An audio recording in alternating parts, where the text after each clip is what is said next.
don't even try and say it was stupid that they... We'll get into it.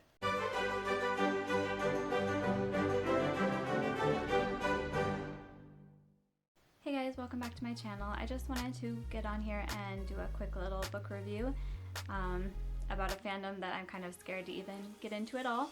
But I also wanted to thank everybody who subscribed recently or watched my new to booktube video. I really appreciate it, and I'm super excited to get to know more people on booktube. So let's get into this.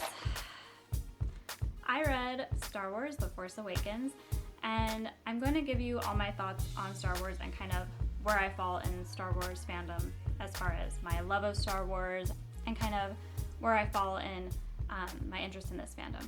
So this book is got some issues, but let me tell you what I thought of the original movie first, and then I'll tell you the differences between the book and the movie and where I think the sequel trilogy messed up.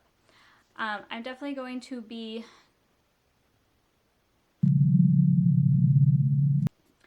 I'm going to start off though with my thoughts on Star Wars. So I grew up with the original trilogy, and it was kind of just always on a lot at my house. I've seen it several times, and I liked it. My favorite movie back then was The Return of the Jedi. I loved the Ewoks.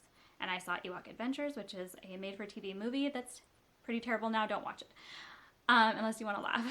But that was kind of my thing. When the prequels came out, I saw the first one in theaters, and I was pretty excited. Pod racing was cool. I was young. I enjoyed it. I've watched it recently, and it's, yeah. The prequels have issues. I saw the Clone Wars? Attack of the Clones? Anyway, I saw the second movie in the prequel trilogy with my best friend because she had a huge crush on Hayden Christensen, and you know who I'm talking to. Like, she watches these videos. And I hated that movie even back then.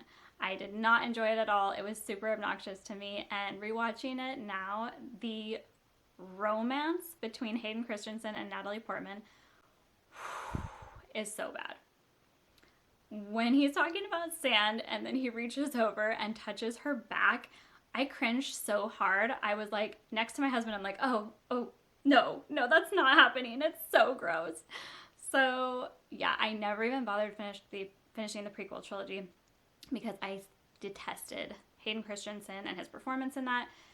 Nothing against him. He was being directed to do it that way. Like, I don't think he's a bad actor in general. This is just that whole, yeah, it just didn't work for me. So I recently watched the whole trilogy again and saw all the prequels, and I will say I love Ewan McGregor as Obi-Wan Kenobi. That's pretty much the redeeming, the whole, like, that pretty much is the only thing that redeems that trilogy for me is Ewan McGregor. So then I started watching the sequel trilogy, the first one being The Force Awakens. I've seen all these when they came out in theaters, but I wanted to rewatch in preparation for Rise of Skywalker coming out.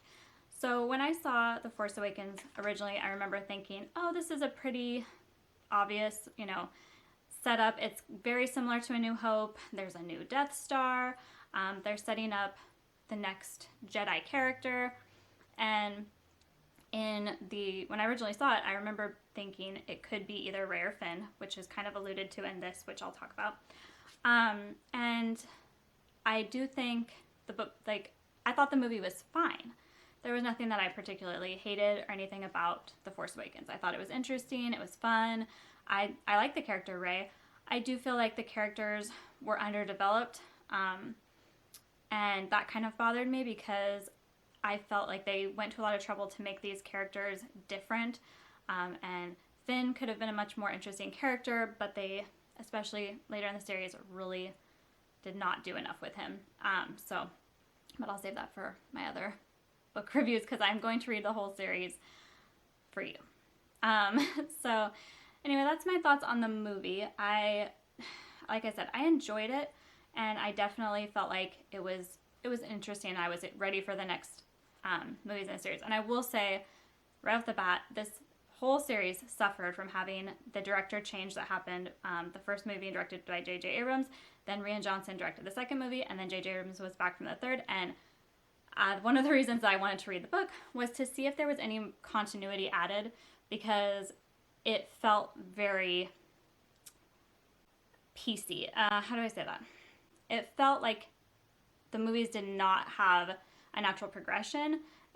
There's very different ideas in this, and then in The Last Jedi, and then in The Force Awakens.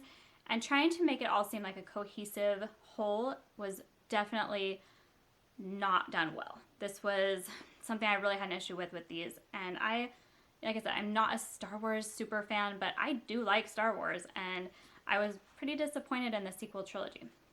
So let's get into this book. Should you read it? Is it worth it? And let's talk about Reylo, because I have to. So I thought this book was boring. It's basically not adding hardly anything that you don't already know from the movie. This is going to be a very bare bones, basically you're reading the script. And if you want to read the script for this movie, then go ahead. There's really only a few things that differed, and I just didn't think it was worth it to read just the few things that were a little bit different from the movie versus the book. One thing I will say that I enjoyed is there is more of Kylo's thoughts, a little bit more in the book than the movie. And if you're a Reylo fan, or if you just like Kylo, then I think that you'll like that. It does help to see, like, there's times where he says things that says he's saying it and he's slightly amused. And I was like, no, Kylo in the movie is not amused, like, ever. So I thought that was weird that his personality shows more in the book, but it doesn't even seem really to match up necessarily with the movie Kylo that you know.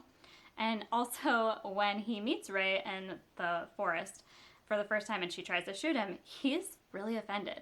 He's like, you tried to kill me and you don't even know me. And she's like, you're from the First Order, I don't need to know you. Like, that's enough for me to know. And he's like, what? Like, that was actually really cute. I mean, to me, I am a Reylo fan, don't judge, I'll explain. To me, that was cute. I was like, that's adorable. Like, he's so offended that she just wanted to kill him and she doesn't even know him. Like, come on, Rey. I'm just saying.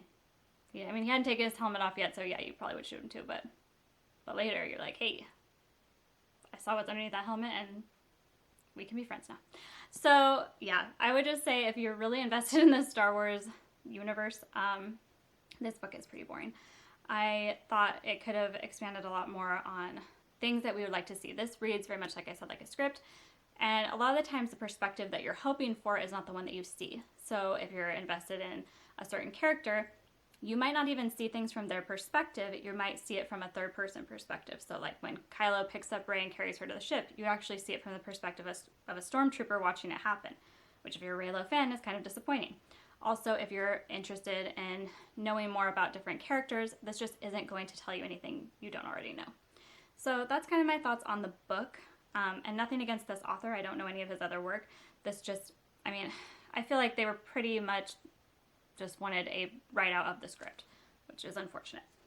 And I will say, right off the get-go, my thoughts about the whole Reylo relationship are this. And this is why I started this out with the book that I had the least opinion about, because I knew I would have to explain my position in the Star Wars fandom, and also my thoughts on Reylo.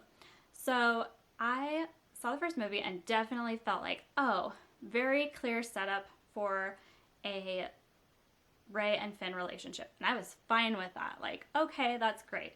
It's interesting. I felt like they were definitely setting up when he kept holding her hand, and it was cute. It was really sweet and innocent. And that is one thing you do feel like you see a lot more in the books, which I will get to the other ones, is Finn definitely has a thing for Rey. This is not a friendship thing, and don't even try and say it was stupid that they... We'll get into it. But Finn and Rey's relationship I thought would be a lot more central. So, I mean, obviously doesn't happen if you've seen the movies, but we'll talk. So yeah, I felt like the first movie was setting up a Finn and Rey dynamic, and then when I saw the next movie, I thought, oh, okay, well, now it's going to be a love triangle, and Kylo's in there, and it's weird. And maybe they're going to do something with that in the third movie. But I will say that I definitely didn't want to like Reylo, but I felt like in the third movie, it was the only thing that kept me interested in that third movie. I have a lot of issues with the third movie, and the whole aspect of them being able to communicate with each other and their conversations in their heads and talking was really interesting. And it made me actually care about the whole Reylo relationship. And I became invested in it, and I feel like it's a really, I'm not going to get into spoilers in this one, but the way that was wrapped up was really disappointing to me. So if you're hoping to read the books and, you know, feel like your Reylo love is justified, the first one's not going to do that for you.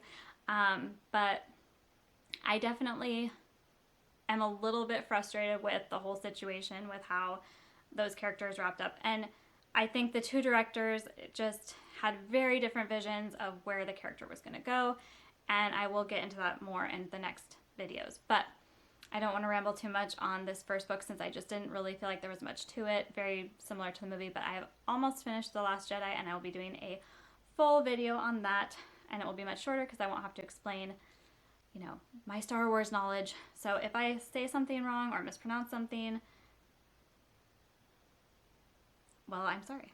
But I'm a casual fan, and I do enjoy Star Wars, and I like the movies, and I like to watch them, but this is my first time going down the route of reading the Star Wars novels. But after my disappointment with the movies, I felt like I needed to at least try and read the novels to see if they were going to change my mind about anything.